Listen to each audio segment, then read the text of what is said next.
What's going on? It's Mike with Renovate Yourself. It's the next day, and hopefully I won't be having any technical difficulties like yesterday. So in today's scope of work, removal of this countertop and this section of kitchen cabinets, and move it downstairs where we will be living for the duration of our renovation. Since this section is too long for the location that we are going to install our cabinets, I'll be doing some modification to the countertop length as well. First thing first, let's go through the tools that I'll be using. An impact driver, a couple of bits. You will probably get away with a Phillips and number 2 Robertson.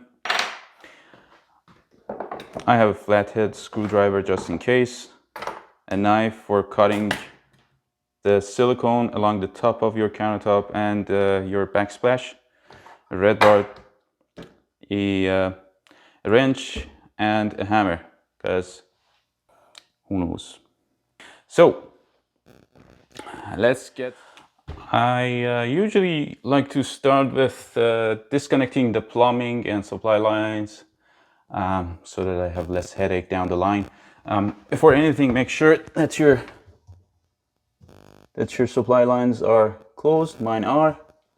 And this is the hot water going to the dishwasher. Check to see if it works. Yes, it does. Okay, now I'm going to disconnect the supply lines. I'll probably get a container so that I won't be having any spills. 1, 2, 3, 4.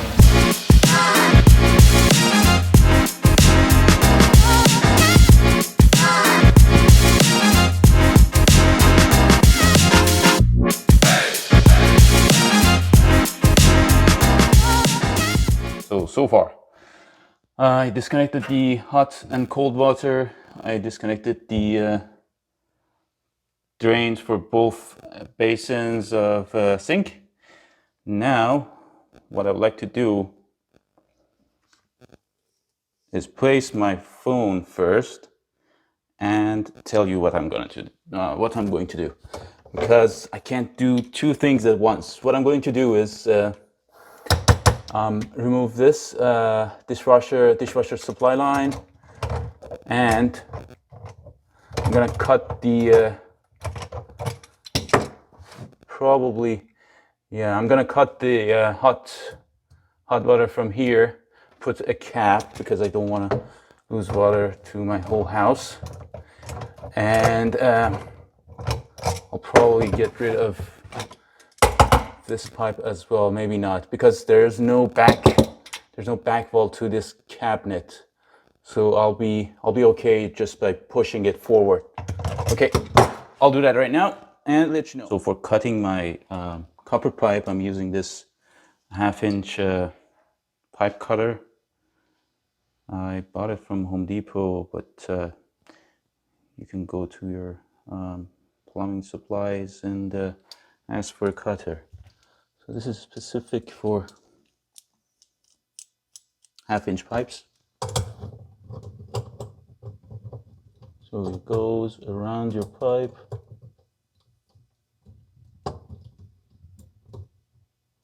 And you tighten it. And the cutting wheel does the cutting. For every turn that you do on your pipe, you make a 1/2 turn on the knob. This way you don't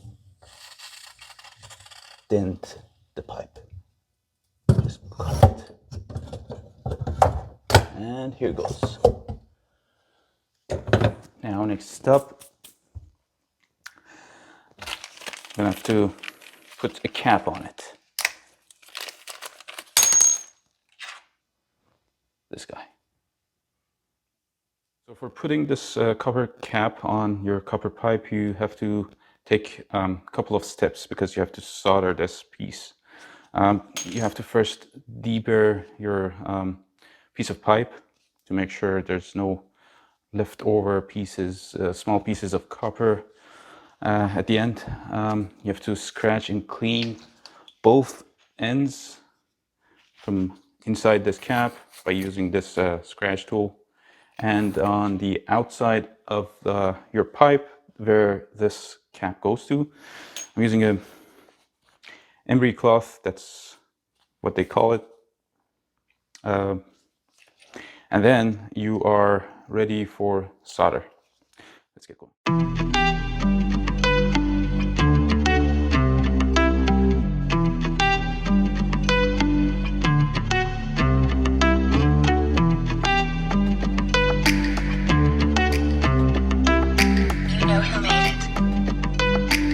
Okay, after taking care of my plumbing, now it's time to take care of the countertop, and it's done by my impact driver.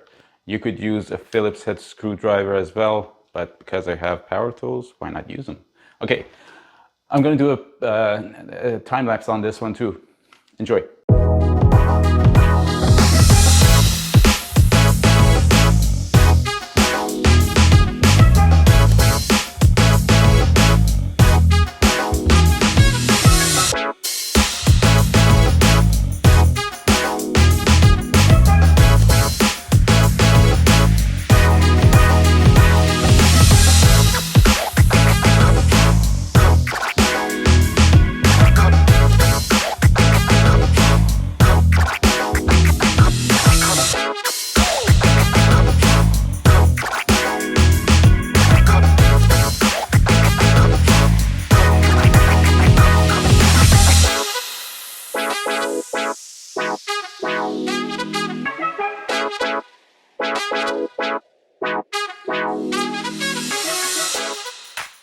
So check this out.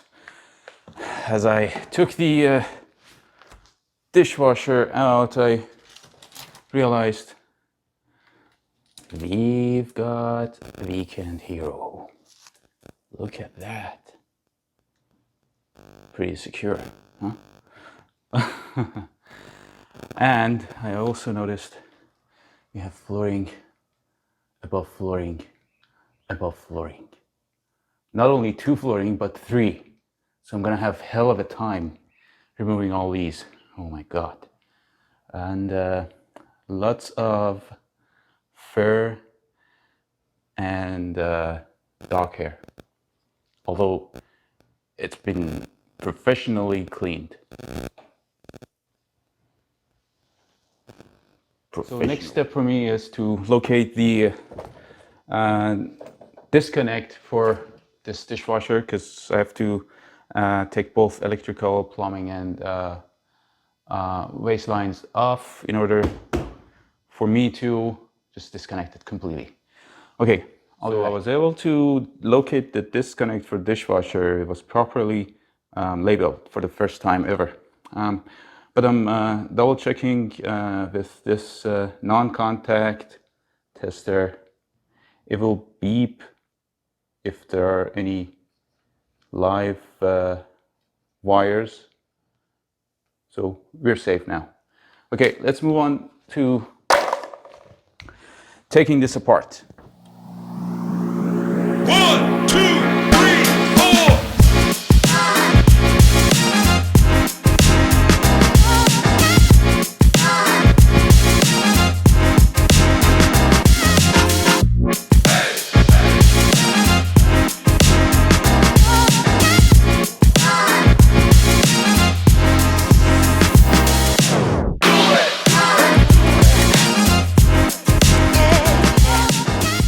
So the dishwasher is off. You know what? When I was checking the footages, I noticed I'm going bald. Do you have any recommendations? Just let me know it down in the comments. I don't want to go bald. That's it.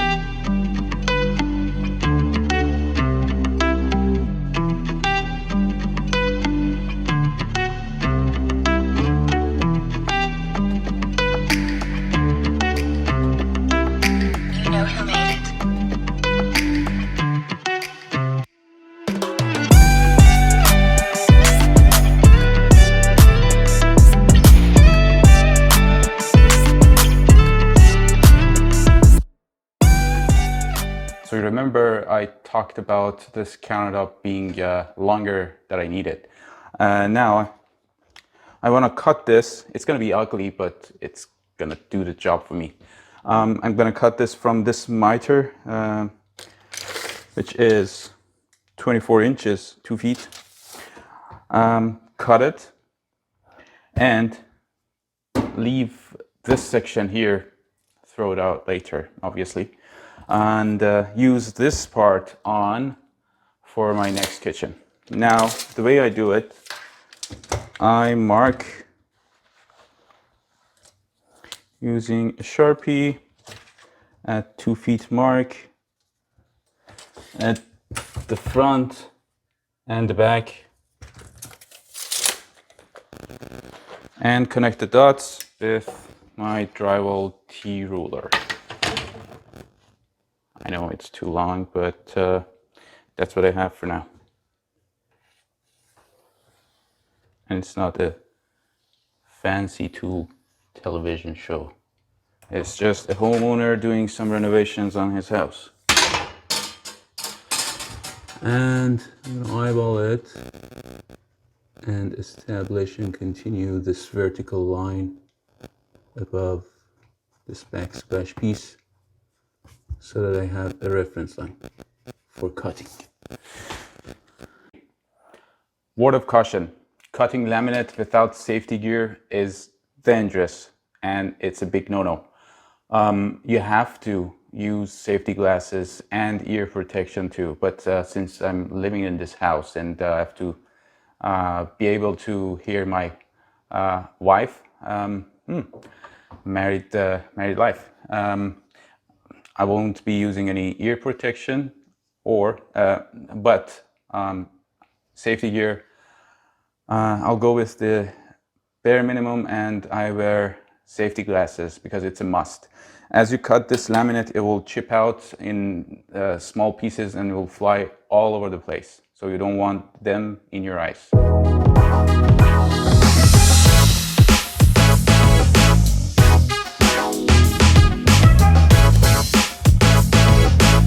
So my battery died, no surprise. I managed to remove the countertop, and it was a hell of a show down there. So it's all rotten. It's all rotten. You see, it's just black. It's just like a sponge. See? It's a favorite method for home inspectors. They just stab the wood. See, it's rotten. But anyway, this is the reason. This is the result of not putting silicone behind your sink when you're installing, especially on a wooden countertop or a laminate. If you don't put any silicone, or if your sink doesn't have any sealant behind it, underneath it, water will just sip behind your edge of the sink and will run down, and that's what you will get. That's first one. Next, what you shouldn't do when you own a house. I don't understand the reason being for this expansion foam behind this cabinet.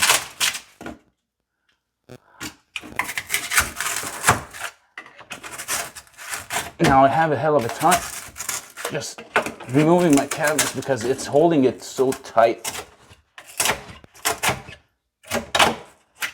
That's what you shouldn't do.